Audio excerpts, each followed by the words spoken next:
After studying the DNA of cannabis plants down to their smallest molecules, Sean Miles has come to a troubling conclusion about how different strains are marketed to Canadians. There's not much difference. For example, products whose dominant strain is advertised as either sativa or indica, each strain supposedly producing a different psychoactive effect. It is frequently the case that something that is labeled sativa is still more closely related chemically to something that's labeled as indica than it is to anything else that's labeled sativa, right? Which means that overall, it's a poor predictor of anything and not very useful. Miles says for some cannabis consumers, it's a big deal. People who are consuming cannabis as medicine are going in and relying on these labels of indica and sativa as a kind of proxy for the medicinal content of that plant.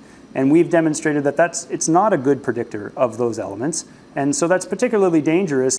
So why, after 3 years of sales licensed by the federal government, would legal cannabis still be mislabeled?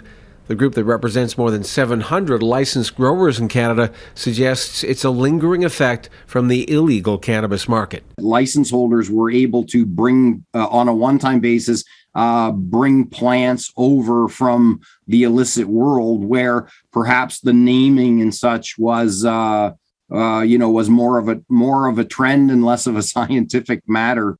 The Cannabis Council insists products are tested rigorously before they go to market, but it admits inaccurate labeling of different strains is still a problem. Health Canada says it's providing more information for industry to ensure packaging and labeling give consumers the information they need. Ross Lower, Global News, Wolfville, Nova Scotia.